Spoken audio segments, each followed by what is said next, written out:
मुख्यमंत्री थे, तुमने जो भी किया उसका हमारे पास वीडियो है, वो दे देंगे। आप जानते नहीं हैं कि हम कितने निकट थे चाइना के, क्योंकि इसके बारे में कहता युद्ध विराम, हाँ भाई युद्ध विराम, दोनों बैठो, बैठ गए। क्या बैठना पाकिस्तान के साथ?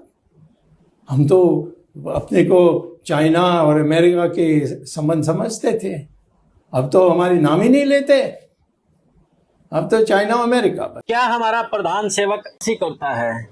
क्या अब उनके जो सबूत हैं वो चाइना के हाथ में लग गए हैं? क्या अब हमारा प्रधान सेवक ब्लैकमेल हो रहा है? ये सवाल बीजेपी के अंदर से ही उठ रहे हैं और बीजेपी का जो वरिष्ठ नेता है वो इस सवाल को बार बार उठा रहा है। चाइना को कहेगा तो जब चाइना बोलेगा कि जब तुम मुख्यमंत्री थे, तुमने जो भी किया उसका हमारे पास वीडियो है, वो दे देंगे।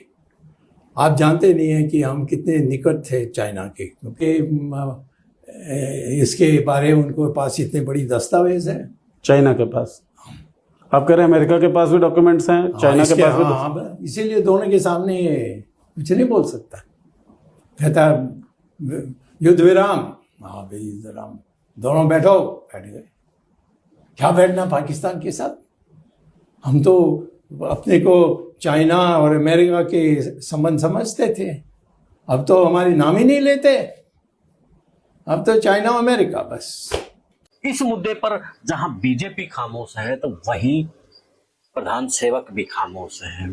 अगर हम सिलसिलेवार इन बातों को देखें और पूरी तह तक जाने की कोशिश करें कि आखिर माजरा क्या है, हम जो बीजेपी का नेता है सुब्रमण्यम स्वामी, जो कि पूर्व में राज्यसभा सांसद भी रहे हैं और बीजेपी के वरिष्ठ नेता भी हैं, वो सवाल अब खुले तौर पर उठा रहे हैं और सीधे तौर पर कभी वो आरोप लगा रहे हैं कि जैसे ही प्रधान सेवक प्रधानमंत्री की कुर्सी से हटे तो उनके ऊपर हत्या का आरोप चला दिया जाएगा। और ये आरोप सुब्रमण्यम स्वामी जो लगा रहे हैं वो बीजेपी के नेता का ही लगा रहे हैं। इसको लेकर के हम पहले भी वीडियो बना चुके हैं, यानी कि पांड्या नाम का। और दूसरी तरफ अब सुब्रमण्यम स्वामी ने जो बड़ा दावा खोला है, बड़ी पोल खोली है, वो भी प्रधान सेवक को लेकर के खोली है कि वो चाइना के सामने क्यों चुप है, क्यों खामोश है, क्योंकि उनकी आय के यानी कि प्रधान सेवक के जो आय के सबूत हैं वो चाइना के पास है और अब वो दोनों देशों से ब्लैकमेल हो रहे हैं।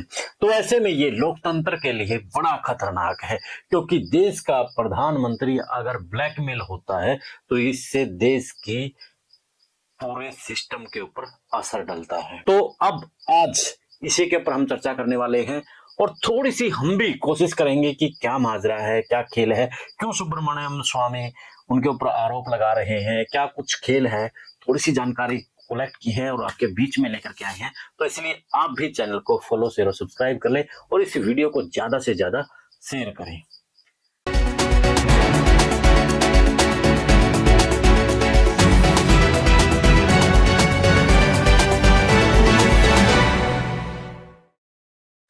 सभी नमस्कार, राम राम, मैं कुलदीप खंडेलवाल, द विश्व प्रेम न्यूज।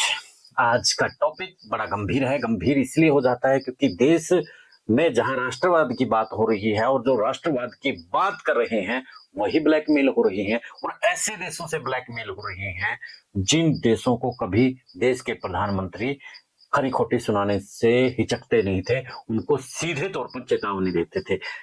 2014 से पहले तो हाल तो इनका भी यही था, ये भी पूरी खरी खोटी सुनाते थे, लेकिन जैसे ही वो प्रधान सेवक बने तो मामला गड़बड़ा गया। महामानव बनने के बाद, अवतारी पुरुष बनने के बाद मामला काफी गड़बड़ाने लगा और अमेरिका और चाइना के सामने वो खामोश होकर के बैठना शुरू कर दिया। तो अब जो सुब्रमण्यम स्वामी ने आरोप लगाए हैं वो प्रधान सेवक के निजी जीवन को लेकर के लगाए हैं और बड़े ही वो जो आरोप लगे हैं बड़े संवेदनशील लगे हैं। और ये कहा है एक इंटरव्यू के दौरान सुब्रमण्यम स्वामी ने कि चाइना के पास हमारे प्रधान सेवक के कुछ निजी और संवेदनशील सबूत हैं जिसके जरिए वो चाइना उसको ब्लैकमेल कर रहा है। तभी तो चाइना हमारे ऊपर हमला करता है, हमारे राज्य पर कब्जा करता है और हमारा प्रधान सेवक खामोश बैठा रहता है। तो कहीं यही कारण तो नहीं है खामोशी का? क्योंकि हम पिछले लगभग 2 से 3 साल में देख रहे हैं कि चाइना के सामने जिस तरीके से धमकी होनी चाहिए थी वो धमकी नहीं है साथियों। तो क्या ये समझा जाए कि उन सबूतों के कारण से ही खामोश है मामला, यानी कि चुपचाप है मामला? अगर हम गलवान घाटी की बात करें, हम अरुणाचल प्रदेश की बात करें, तो वहां पर आपको एक बार प्रधानमंत्री का वो भाषण सुनना चाहिए जिसमें उन्होंने कहा था कि जो गलवान घाटी में जो मामला हुआ है और हमारी ना तो किसी पोस्ट पर कब्जा हुआ है और ना ही हमारे वहां पर जो आपस में जवान शहीद हुए हैं। तो बात इस बात पर खड़ा होता है, जो जवान शहीद हुए हैं तो आखिर वो शहीद क्यों हुए हैं, कैसे हुए हैं? यानी कि 20 सैनिक जो शहीद हुए थे गलवान घाटी में, उस समय मोदी ने कहा था कि हमारी सीमा में कोई घुसा ही नहीं है। जब हमारी सीमा में कोई घुसा नहीं है तो वो 20 जवान कैसे शहीद हो गए? न वहां कोई हमारी सीमा में घुस आया है, न ही कोई घुसा हुआ है, न ही हमारी कोई पोस्ट किसी दूसरे के कब्जे में है। लद्दाख में हमारे 20 जाबाज शहीद हुए। चाइना ने 2000 स्क्वायर किलोमीटर हमारी जमीन ले ली है। प्रधानमंत्री जी कहते हैं कि हमारे बॉर्डर के अंदर कोई नहीं आया। चाइना ने 2000 स्क्वायर किलोमीटर हमारी जमीन ले ली है। प्रधानमंत्री जी कहते हैं कि हमारे बॉर्डर के अंदर कोई नहीं आया।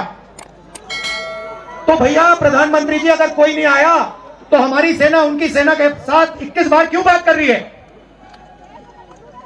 और हमारे जो सेना के लोग हैं, हमारे डिफेंस फोर्सेस के लोग हैं, वो क्यों कह रहे हैं कि चाइना ने हमारी जमीन ले ली है? तो वहां से कहीं ना कहीं सवाल खड़ा होना तभी से शुरू हो गया था कि किस तरीके से गोलमाल किया जा रहा है, किस तरीके से झूठ बोला जा रहा है।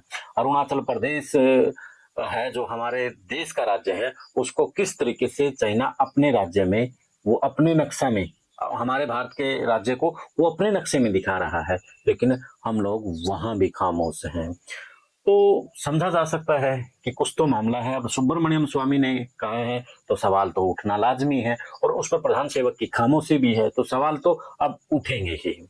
तो उसके साथ में जो 80 का जो मामला आया है, उस मामले में अगर हम जाएं तो आपको 2009 में ले चलते हैं।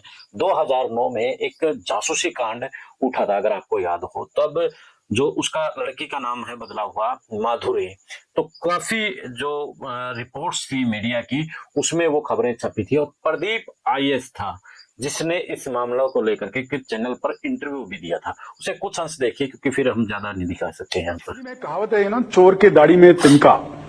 मुख्यमंत्री को ऐसा कुछ इल्म हुआ कि मेरे पास कोई ऐसी क्लिप है जिसकी वजह से उनको कुछ पॉलिटिकल डैमेज होगा। दरअसल इस गार्डन के इनॉग्रेशन के बाद मुख्यमंत्री और इस आर्किटेक्ट के बीच में पहले ईमेल एक्सचेंज हुए। फिर मुख्यमंत्री ने इनको कह दिया, भाई तुम अपना अकाउंट मेरे साथ चर्चा करने के लिए अलग बनाओ, तो इनका एक अलग अकाउंट बनाया गया। फिर मोबाइल के ऊपर आ गए। फिर सीएम ने कह दिया, नरेंद्र मोदी ने, कि आप अपना एक अलग नंबर रखो, मेरा नंबर जो है वो कहीं और इस्तेमाल नहीं करना। मैं ये इसलिए कह रहा हूं कि जब ये हुआ तब एवरी टाइम, तब तक इस लड़की को मेरे में इतना कॉन्फिडेंस था कि हर बात बताती थी। वो ये भी मुझे कहती थी कि मैं बहुत शुक्रगुजार हूं कि आपने मुझे मुख्यमंत्री से मिलाया है। तो एक काइंड ऑफ मेरा पेट्रोनेज था, ऐसे मानकर हर गाइडेंस मेरे पास से लेने के लिए आती थी। तो उस समय दरमियान जब ये कहती तब मैं बात मानने को तैयार नहीं था कि ये तो शायद बंडल मारी अपने आप को इंपॉर्टेंट दिखाने की कोशिश कर रही है। लेकिन जब इसने मुझे कुछ SMS दिखाए, बिल्कुल फ्रिवलस SMS थे, मतलब मुख्यमंत्री के पास ऐसे SMS भेजने का टाइम भी होगा ये भी कोई सोच नहीं सकता है। ऐसे फ्रिवलस SMS जब उसने मुझे दिखाए तब मुझे लगा कि बात में कुछ दम है। और फिर जब रणोत्सव हुआ और वहां पर इसने मुझे, आर्किटेक्ट ने मुझे ये कहा कि नरेंद्र मोदी ने सुबह मुझे 7:30 बजे मिलने बुलाया। अब मैं DM था, मैंने किसी को इस तरह CM से मिलने की मुलाकात फिक्स नहीं की है, तो लड़की कैसे आएगी? तो आई सेड नॉट पॉसिबल। लेकिन बराबर 7:30 बजे वो वहां आई और CM ने उसको ये सवाल किया कि भाई तुम तो बैंगलोर जाने वाले थे। तब मुझे आइडिया आ गया कि लड़की झूठ नहीं बोल रही, क्योंकि CM को कैसे पता कि ये लड़की बैंगलोर जाने वाली थी? अगर SMS एक्सचेंज नहीं होते, ईमेल एक्सचेंज नहीं होते, तो CM को तो इसके बारे में कोई पता होना नहीं चाहिए। पहले मुझे ये बताइए, आपने अभी सर्वेलेंस की जो बात की है, इस लड़की को सर्वेलेंस में रखने का वजह क्या है? अगर आप इसको सिक्योरिटी दे रहे हैं तो आप इसके माँ बाप की भी सर्वेलेंस रखेंगे, इसके भाई भाभी की भी सर्वेलेंस रखेंगे? इसके पर सर्वेलेंस रखने का वजह यह थी कि उनको सीएम नरेंद्र मोदी को यह डाउट था कि ये लड़की मेरे पास आके उनको मिलने के बाद जो भी बातचीत होती है वो बताती है। प्लस मुझे पता नहीं था कि मेरे टेलीफोन टैप हो रहे हैं। एक एनोनिमस लेटर से मेरे पास एक क्लिप आई थी जिसके अंदर इस आर्किटेक्ट का भी जिक्र था। तो उस क्लिप के बारे में जब मैं यार दोस्तों से या दूसरे अधिकारियों से बात करता होऊंगा तो ये मेरी मानना है, तो इन्होंने सुन लिया होगा कि ये तो क्लिप की कोई बात कर रहा है। जैसे मैंने आपको कहा कि चोर की दाढ़ी में तिनका, तो नरेंद्र मोदी को ये लगा कि ये तो मेरी कहीं क्लिप तो नहीं बना ली है। इसलिए जब अमित शाह के सामने केस हुआ तो सीबीआई ने उनके आके स्टेटमेंट रिकॉर्ड करने के लिए 3-4 बार बुलाया। मुझे जब अरेस्ट करने आए तो ना तो मेरे सामने कोई वारंट था, ना चार्जशीट थी, ना नोटिस थी। सुबह 5:30 बजे आ गए मेरे घर पर और मैं सिटिंग कमिश्नर था एक सिटी का, मुझे अरेस्ट किया और मेरे घर के अंदर से जितने कंप्यूटर थे सारे उठाकर ले गए। तो हम तो सवाल उठा रहे हैं और सवालों के जो जवाब हैं वो प्रधान सेवक देंगे या फिर मौजूदा सत्ता का जो सिस्टम है वो देगा। और आप इस वीडियो को देख करके क्या कहते हैं, आप भी अपनी राय जरूर देना। क्या कहते हैं साथियों, कमेंट जरूर देना। चैनल को फॉलो शेयर सब्सक्राइब भी कर लेना। दे इजाजत, फिर मिलते हैं एक नए मुद्दे के नए विश्लेषण के साथ। जय हिंद, जय भारत।